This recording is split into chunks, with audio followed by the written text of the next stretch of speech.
की जनता को hate speeches supreme court और साथ ही साथ में इलेक्शन कमीशन ने भी कई बार डायरेक्शंस भी जारी किया है। सुप्रीम कोर्ट ने खास तौर से स्पष्ट किया है कि भारत देश में हेट स्पीच। हेलो गाइस, आज की वीडियो में देखने वाले हैं भड़काऊ भाषण पर सुप्रीम कोर्ट की याचिका क्या बोले सीजीआई खन्ना। चलिए देखते हैं इस वीडियो में। ओरिजिनल वीडियो लिंक डिस्क्रिप्शन में। चलिए अब वीडियो शुरू करते हैं। की जनता को हेट स्पीचेस सुप्रीम कोर्ट और साथ ही साथ में इलेक्शन कमीशन ने भी कई बार डायरेक्शंस भी जारी किया है। सुप्रीम कोर्ट ने खास तौर से स्पष्ट किया है कि भारत देश में हेट स्पीच नहीं चलाई जा सकती है और साथ ही साथ में सुप्रीम कोर्ट ने यह भी स्पष्ट किया है कि इस तरीके के यदि कोई हेट स्पीचेस चलाता तो उसके पर कानूनी कार्रवाई करनी चाहिए। पर हमें नहीं समझ में आता कि इलेक्शन कमीशन ऑफ इंडिया क्या कर रहा है, सो रहा है, जग रहा है या फिर ऐसे वर्करों पर या ऐसे नेताओं पर कार्रवाई। वीडियो को पूरा जरूर देखें, वीडियो आगे शेयर भी करें। इसी के साथ में मैं बोलना चाहता हूं कि जो मिथुन चक्रवर्ती ने अपना स्टेटमेंट दिया है, जो बयान उन्होंने दिया है, वो उसी तरीके की रूपरेखा समझ सकते हैं जैसे गुजरात में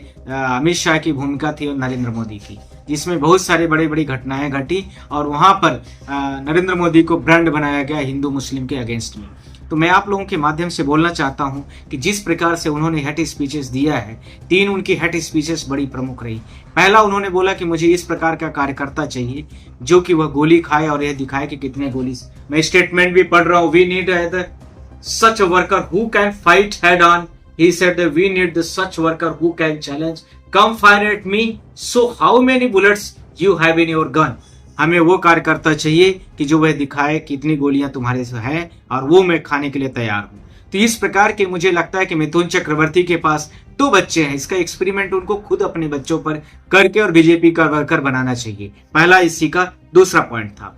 नेक्स्ट पॉइंट नंबर 3, मुझे लगता है कि भारत देश की जनता के सामने इसकी लड़ाई नहीं हो रही है। इसकी लड़ाई लड़ना है तो मिथुन चक्रवर्ती को भारत देश की सीमा और सरहद में भेज देना चाहिए, जहां पर चाइना पूरे भारत देश के अरुणाचल प्रदेश में गांव का गांव पूरा कब्जे में कर रहा है। इसके साथ में पाकिस्तान की सरहद में भेज देना चाहिए और इससे भी यदि बचते हैं तो नाटो वाली जो सेना है उनकी जगह पर इनको भेज देना चाहिए। ये सारी चीजों को अपना देख लेते हैं।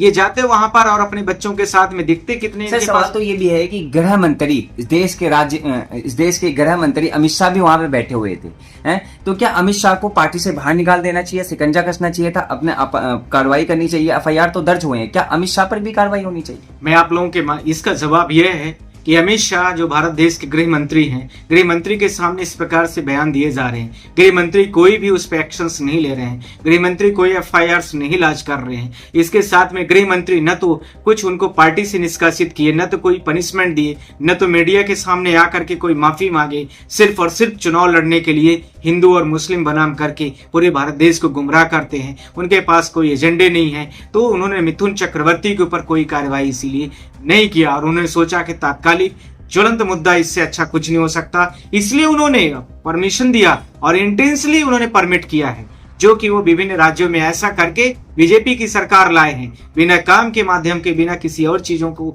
लिए हुए। वो इसी प्रकार से पूरे भारत देश में हिंदू मुस्लिम करके या माइनॉरिटीज को करके वो पूरे भारत देश में बीजेपी में करना चाहते हैं, जो कि विभिन्न देश की जनता पूरी तरीके से समझ चुकी है। वो शांत रहने वाले मिथुन चक्रवर्ती क्या रास्ता तलाश रहे हैं, अस्तित्व अपना ढूंढ रहे हैं नफरती भाषण के सहारे?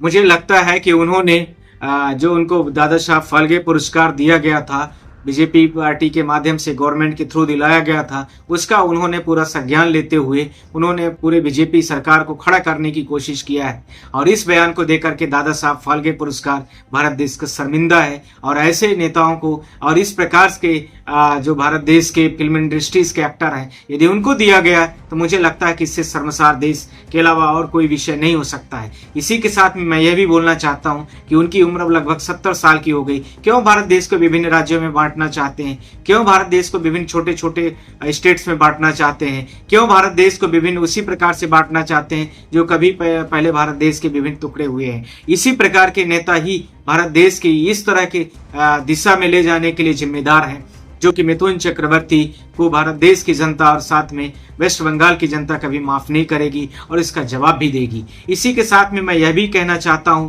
कि भारत देश के विभिन्न राज्यों में इसका काफी बोलबाला हुआ और फिर लास्टली जो वेस्ट बंगाल की चीफ मिनिस्टर ममता बनर्जी हैं, उन्होंने पूरी तरीके से फिर एफआईआर किया। जब अमित शाह ने कोई एक्शंस नहीं लिया तो इससे स्पष्ट हो गया कि अमित शाह की मौन सहमति इंटेंसली इसमें डायरेक्शंस था और साथ में नरेंद्र मोदी का इनडायरेक्ट इसमें डायरेक्शंस हुआ था कि आप इसमें ऐसी स्पीचेस देंगे तभी हम वेस्ट बंगाल में सरवाइव कर सकते हैं। इसी के साथ में मैं यह भी बोलना चाहता हूं कि इलेक्शन कमीशन ऑफ इंडिया की जो गाइडलाइन है वो यह है कि कोड ऑफ कंडक्ट का कंप्लीट वायलेशन है, जो 1961 का एक्ट है, इसके साथ में 1951 का जो एक्ट है उसमें एमसीसी एक्ट में उसका सेक्शंस आप लोग कभी भी पढ़ेंगे 23 से लेकर के आप आगे तक बढ़ जाइए। उसमें स्पष्ट लिखा है कि कोई भी व्यक्ति हेड स्पीचेस देता है तो उसको पार्टी वहां से बाहर कर देगी, इलेक्शन कमीशन उस पर बैन कर देगा। इलेक्शन कमीशन ऑफ इंडिया उसको परमानेंट कई चुनावों तक के लिए प्रतिबंधित कर देता है कि उसको स्टार सूची से बाहर निकाल दिया जाए।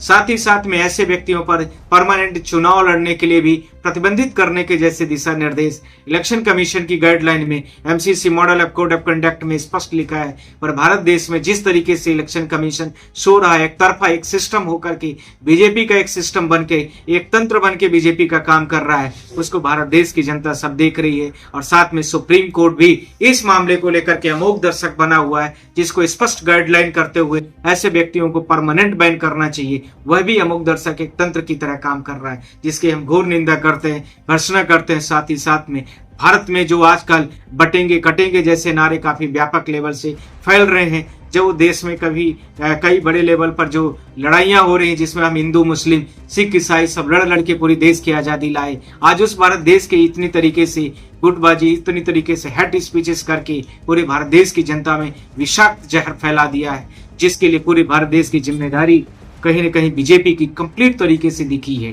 जिसका स्पष्ट उत्तर आप लोगों ने महाराष्ट्र में जो इंडिया अलायंस के नेता हैं और उन इंडिया अलायंस में कांग्रेस पार्टी, साथ में शिवसेना के नेता जो शिवसेना के संजय रावत जी ने भी स्पष्ट बोला है कि महाराष्ट्र के लोगों ने ये जो बटेंगे कटेंगे जैसे और इसके साथ में जो हेट स्पीचेस हैं उसको बाहर कर दिया है। बीजेपी को अपने मन से, अपने पार्टी के वर्करों से और साथ ही साथ उनके जो विभिन्न कैंडिडेट्स हैं उनके मन से निकालने की जरूरत है। इसी के साथ में और भी लोगों ने अपने अपने बयान दिए हैं कि ये बीजेपी पार्टी भारत देश में हेट स्पीचेस करती है और हिंदू मुस्लिम कराती है, दंगा कराती है, बुलडोजर चलवाती है गरीबों पर, किसी स्पेसिफिक जाति पर। सर, आम आदमी पार्टी के सांसद है संजय सिंह, वो कहते हैं कि मोदी जी नफरत फैलाते हैं और बाहर जाते हैं तो सिखों को गले लगाते हैं क्योंकि जैसा का बिजनेस चलता है इसलिए, और इंडिया में नफरत फैलाते हैं। कैसे देखते हैं संजय सिंह? ये बिल्कुल ही सही बात उन्होंने कहा है, इसका मैं भी तो स्पष्टीकरण कर रहा हूं और इसके साथ में मैं भी अपना इनकी बातों पर समर्थन करता हूं और कांग्रेस पार्टी भी इस बात को समर्थन करेगी कि जहां जहां जैसा और अमित शाह जैसे उनके व्यक्तिगत फायदे वाले जगह हैं या उनके साथ के जो उनके परम मित्र हैं, बड़े बड़े बिजनेसमैन, उनके फायदे हैं, वहां पर वो हेट स्पीचेस नहीं देते, वहां जाते हैं तो गले लगाते हैं। पर भारत देश में आकर के उन्हीं सब लोगों के परिवार और उन्हीं सारे लोगों के साथ में, उन्हीं के जो भारत देश में मुस्लिम हमारे कई सदियों से दशकों से रह रहे हैं, उनके खिलाफ में आतंक फैलाते हैं, जिसको हम घोर निंदा करते हैं। सर, आखिरी सवाल है, क्या मिथुन चक्रवर्ती पर कार्रवाई होगी, शिकंजा कसा जाएगा? मैं आप लोगों के माध्यम से बोलना चाहता हूं कि मिथुन चक्रवर्ती को अभी चुनाव के दौरान तक न तो उनको बेल ग्रांट होनी चाहिए, इलेक्शन कमीशन भी अपना उसमें ले आकर एफिडेविट फाइल करे कि इनसे चुनाव में पूरे देश में खतरा है। साथ ही साथ में बीजेपी पार्टी को कंप्लीट तरीके से बैन करना चाहिए, ऐसी कैंडिडेटों को परमानेंट हम बैन कर रहे हैं। यदि वो भारत देश की जनता के सामने लोकतंत्र और भारत देश में सबका विकास सबका साथ जैसे शब्दों का यूज करते हैं तो यह स्पष्ट तरीके से पूरे भारत देश की जनता के सामने दिखना भी चाहिए। इस तरीके की हेट स्पीच देने वाले बीजेपी में सबसे ज्यादा, और बीजेपी इसी ऐसे लोगों को ही श्रेणी के आधार पर कौन कितना हेट स्पीचेस करता है उसका प्रमोशन करती है, उसको उस लेवल पर मिनिस्ट्रीज देती है, उसको उस लेवल पर टिकट देती है, और कौन कितना खूंखार है, कौन कितना इस तरीके से सारी चीजों कम्युनलिज्म फैला रहा है, उसको लेकर के वो सारी चीजें फैला रहा है, इसको लेकर के बीजेपी प्रमोट करती है। तो वह भारत देश की जनता को अब सोचना पड़ेगा, देखना पड़ेगा कि इस प्रकार की जो पार्टी भारत देश में